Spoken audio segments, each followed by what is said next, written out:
नमस्कार दोस्तों, न्यू संस्कार एजुकेशन के इस डिजिटल प्लेटफॉर्म पे आप सबका हार्दिक स्वागत एवं अभिनंदन है। मैं अनिल पाटीदार आपके सामने एक क्लास लेके आया हूँ। उस क्लास में मैं पहले आपको एलसीएम व एचसीएफ पढ़ा रहा था, उसी से रिलेटेड आगे मैं जो टॉपिक है वो पढ़ाऊंगा। एलसीएम में हमने देख लिया था, एलसीएम में हम क्या निकालते थे, बड़ी से बड़ी संख्या को हम निकालते थे, बड़ी संख्या को हम लेते थे। एचसीएम में हमने जो लिया था वो कौन सी संख्या ली थी, छोटी संख्या ली थी। तो यहाँ पे हम छोटी से छोटी संख्या देखते थे, परंतु यहाँ पे क्या देखते थे, बड़ी से बड़ी संख्या। इसके हमने कुछ सवाल कर लिए थे, इसमें हमने लास्ट एक सवाल आपको छोड़ दिया था, 3, 5, 7 और 11। क्या सवाल हुआ था, 3, 5, 7 और 11। इस सवाल में हमने देखा था इसका हमको क्या निकालना था, एचसीएफ निकालना था। क्या निकालना था, एचसीएफ। अब इस सवाल को हमने जहाँ पे छोड़ा था वहीं से हम बात चालू कर रहे हैं। अब यहाँ पे 3, 5, 7 और 11 है, ये कैसी संख्या है, अभाज्य संख्या है। कैसी संख्या है, अभाज्य संख्या। तो अभाज्य संख्या जो होती है उनका एचसीएफ यानी उनका मौसा जो होता है वो हमेशा क्या होता है, एक होता है। क्या होता है, एक। तो कभी भी अभाज्य संख्या आपके सामने आ जाए तो उन सबका मौसा क्या हो जाएगा, एक होगा। कुछ चीजें जो है वो मैं यहाँ पे आपको नोट करवा रहा हूँ क्योंकि टॉपिक में इंपॉर्टेंट है।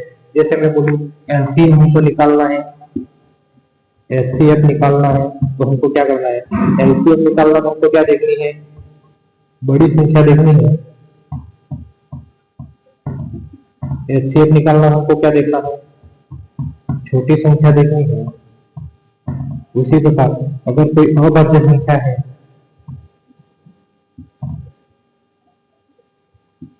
तो उसका मौसा क्या होगा, एक होगा। कभी भी कोई सम संख्या है अगर उनका असल मौसा निकाल रहे हैं, सम संख्या उसका हम मौसा निकाल रहे हैं तो हमेशा वह उत्तर सम में ही आएगा। अगर विषम संख्या है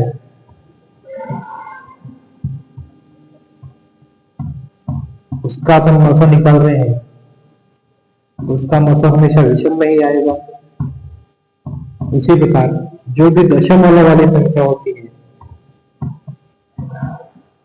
वो कभी मौसम में नहीं आती। दशमलव कभी मौसम में नहीं आता। जैसे किसी मौसम निकालना है तो कभी दशमलव में नहीं आएगा, नेगेटिव में नहीं आएगा, माइनस माइनस में जो है वो कभी भी मौसम नहीं आएगा। ये कुछ हमारे इंपोर्टेंट फैक्ट है। मौसम कभी भी जीरो नहीं होता है, मौसम जो होता है वो कभी जीरो नहीं होता है। ये कुछ इंपोर्टेंट फैक्ट। उसके अलावा कुछ चीजें हैं, जिस दो संख्याओं के बीच में अंतर एक हो। क्या हो, अगर दो संख्याएं हैं उनके बीच अंतर जो है वो क्या हो, एक हो, तो उनका मौसम भी क्या रहेगा, एक ही रहेगा। ये एक इंपॉर्टेंट फैक्ट है। दो संख्याएं हैं उनके बीच में अंतर एक है तो मौसम भी एक रहेगा। इसको मैं उदाहरण से समझाता हूँ, ये चीज आप नोट कर ली होंगी। 3, 5, 7, 11 क्या है, अभाज्य संख्या है, तो उनका मौसम क्या आएगा, एक रहेगा। एलसीएम बड़ी संख्या के यानी मौसम जो होता है वो बड़ी संख्या का निकालते हैं, मौसम जो होता है वो छोटी संख्या लेते हैं। अभाज्य संख्याओं का मौसम हमेशा क्या होता है, एक होता है। सम संख्याओं का मौसम क्या होता है, सम होता है। विषम संख्याओं का मौसम क्या होता है, विषम होता है। मौसम कभी दशमलव में नहीं हो सकता, नेगेटिव नहीं हो सकता और जीरो नहीं हो सकता। तो मैं आपके सामने एक बात जो बताई मैंने आपको अभी, उस बात को लेके देखते हैं। मैंने क्या बताया आपको, कभी भी कोई दो संख्याएं हैं, उन दो संख्याओं का औसत जो होता है, अंतर जो होता है वो अगर एक है, क्या हो, दो संख्या है उनमें अंतर जो है, दो संख्या जो है उनमें अंतर क्या हो, एक हो। क्या हो, एक हो। तो उसका मौसम भी क्या रहेगा, एक ही रहेगा। क्या रहेगा, एक ही रहेगा। जैसे मैं आपके सामने कोई संख्या ले लेता हूँ, 4, 3, 2, 15, 19, 23, 2, 1, सॉरी 4, 3, 2, 15, 19, 23, 81, 83, 24। अब ऐसी संख्या आपके सामने आ जाए और मौसम निकालिए, एचसीएफ निकालिए। ऐसा सवाल आपके सामने आ गया, क्या है, 4, 3, 2, 15, 19, 23, 81, 83, 24। ऐसी संख्या आपके सामने आती है और उसका क्या निकालना है आपको, मसो निकालो। इसका मसो कैसे निकालेंगे, ये बड़ी संख्या है। अगर आप सोचोगे इसके बारे में करने की सोचोगे तो भी आपको 15 से 20 मिनट लगेंगे, इस सवाल को करने में 10 मिनट लगेंगे।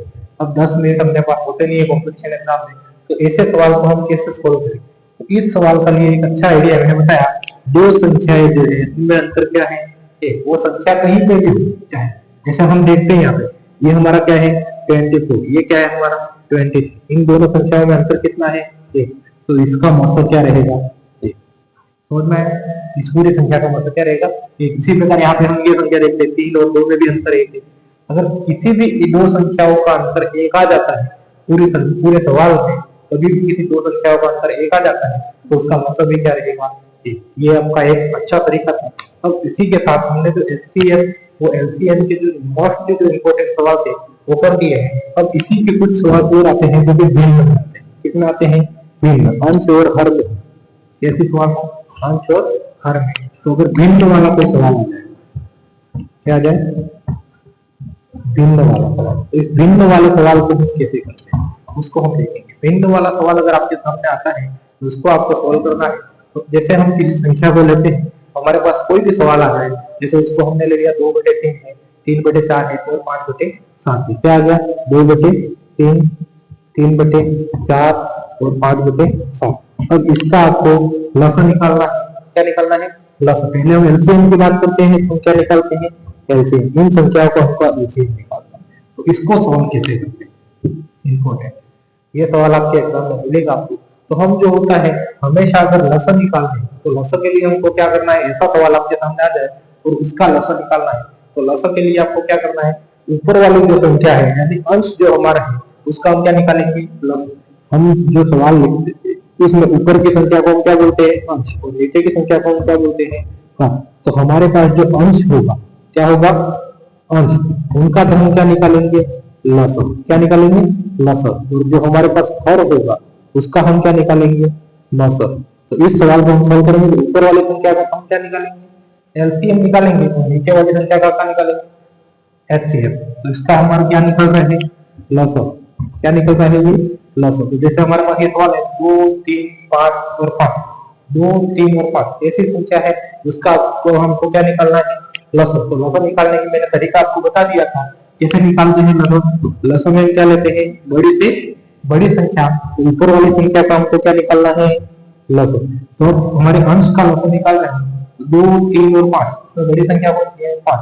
अब 5 का हम 2 से डिवाइडेशन करें तो हो रहा है नहीं हो रहा। तो 5 की टेबल को हम बोलेंगे 5 की टेबल को 2 बार भी बोला तो क्या आया 10। तो 2 का डिवाइडेशन हो रहा है परंतु यहाँ पे 3 का नहीं हो रहा है। तो 5 की टेबल को और बढ़ाएंगे। क्या करेंगे और बढ़ाएंगे तो हमारे पास क्या आएगा 15 आएगा। और 15 में फिर 2 का डिवाइडेशन नहीं होगा 20 आएगा। 5 की टेबल को हम 4 बार बोलते तो क्या आता है 20। परंतु 20 में 5 का जा रहा है परंतु 3 का नहीं जा रहा है, 2 का भी जा रहा है परंतु 3 का नहीं जा रहा है। फिर हम 25 लेते हैं तो 25 में भी 3 का नहीं जा रहा है। उसी प्रकार हम संख्याओं को बढ़ाते जाएंगे। तो 5 की टेबल को हम कितनी बार बोल रहे हैं 6 बार। तो क्या आ रहा है हमारा 30। और 30 में 2 भी जा रहा है, 3 का भी जा रहा है और 5 का भी जा रहा है। तो इसका हमारा लसन क्या आ जाएगा ऊपर वाली संख्या का ठीक।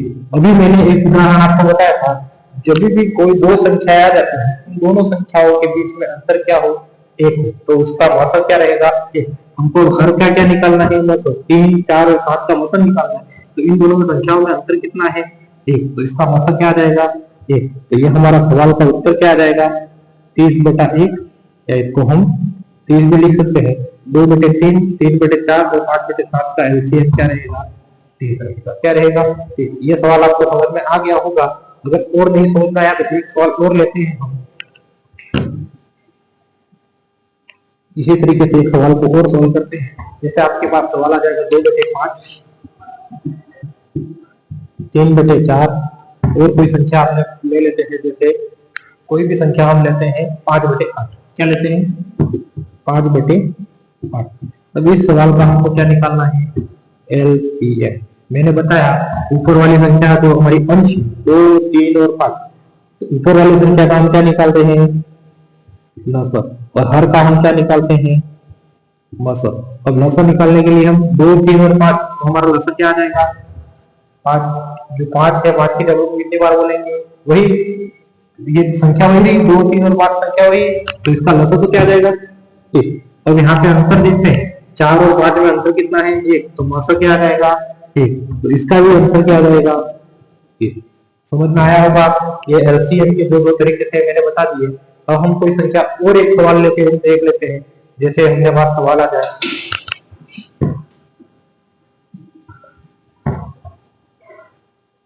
हमारे पास कोई सवाल आ जाए, जैसे हम सवाल लेते हैं 1/2, 2/3, 4/2, 5/2, ये सवाल हम लेते हैं। ठीक, अब इसका हमको निकालना है क्या एलसीएम। क्या निकालना है एलसीएम। तो हमारे पास ऊपर वाली संख्या क्या है अंश। तो अंश का हम क्या निकालेंगे, क्या निकालेंगे अंश का लसो, और हर का क्या निकालेंगे मसो। यानी हम इसका क्या निकाल रहे हैं एलसीएम, और इसका क्या निकाल रहे हैं एचसीएफ। 1 2 4 और 5 हम देखते हैं संख्या 1 2 और 5, 4 और 5, तो बड़ी संख्या कौन सी है हमारी 5। 5 की टेबल को कितनी बार बोलेंगे सबसे डिवाइडेशन हो जाए। तो 5 की टेबल को हम 2 बार बोलते हैं तो 4 का नहीं जाता है, 3 बार बोलते हैं तो 4 का नहीं जाता है, 4 बार बोलते हैं तो क्या आता है 20। अब 20 में हम देखते हैं 4 का भी जा रहा है, 2 का भी जा रहा है, 1 का भी जा रहा है, तो एलसीएम इसका क्या आ रहा है 20। उसी प्रकार हम नीचे वाले संख्या लेते हैं 2 3 2 2। और हमने क्या बोला मौसम निकालना है। तो मौसम निकालने के लिए मैंने बताया था अगर अंतर क्या हो 1, क्या हो 1, तो मौसम क्या आ जाएगा 1, तो इसका उत्तर क्या आ जाएगा 20। तो आपको एलसीएम समझ में आ गया होगा, एलसीएम किस प्रकार से निकालना समझ में आया। इसी सवाल को अगर हम जैसे हम एक और सवाल लेते हैं, क्योंकि हम निकालते हैं एचसीएफ। क्या निकालते हैं एचसीएफ। अब एचसीएफ निकालने के लिए आपको क्या करना है वो ध्यान रखना है। जब हम एलसीएम निकाल रहे थे, क्या निकाल रहे थे एलसीएम निकाल रहे थे, तो ऊपर वाली का क्या निकाल रहे थे एलसीएम, और नीचे वाली का क्या निकाल रहे थे एचसीएफ। अगर हम एचसीएफ निकाल रहे हैं तो हमको क्या करना है ऊपर वाली संख्या का क्या निकालना है एचसीएफ, और नीचे वाली संख्या का क्या निकालना है एलसीएम। क्या निकालना है एलसीएम। तो ऐसा सवाल आपके सामने आ जाए तो हम सवाल को ले लेते हैं। जैसे कोई क्वेश्चन लेते हैं अपन, ये क्वेश्चन ये है 2/3, 4/10, 4/12, उसके बाद 3/15। ये हम लेते हैं, देखते हैं अगर ऐसी संख्या हमारे पास आ जाए, ठीक है, इसको हम 24 ले लेते हैं। 24 2/3, 4/12, 3/24, इसका हमको क्या निकालना है एचसीएफ। क्या निकालना है एचसीएफ। तो मैंने बताया ऊपर वाली संख्या का क्या निकलेगा एचसीएफ, तो हमारे अंश का क्या निकलना है एचसीएफ। एचसीएफ निकालने के लिए हमने क्या लिखा था, या तो हम क्या लेते हैं बड़ी से छोटी संख्या, या फिर अगर हमारे पास अंतर 1 है तो हमारी संख्या का अंतर देखते हैं। तो 2 और 3 में अंतर कितना है 1, अगर 4 और 3 में भी देखे तो अंतर कितना आ रहा है 1, तो इसका एचसीएफ तो क्या आ जाएगा 1। और नीचे वाली संख्या का हम क्या निकालते हैं एलसीएम। एलसीएम निकालने के लिए हम क्या देखते हैं बड़ी से बड़ी संख्या। हमारे पास बड़ी संख्या कौन सी है 24। कौन सी है 24। अब 24 में हम देखते हैं 3 डिवाइडेशन हो रहा है 12 हो रहा है, तो इसका एलसीएम क्या आ जाएगा 24। तो इसका हम एलसीएम टोटल निकाले तो क्या आ जाएगा 1/24। क्या आ जाएगा 1/24। तो इस प्रकार हमारा ये जो होता है वो एलसीएम निकलता है। अगर इसी प्रकार कोई और एक सवाल लेते हैं, सवाल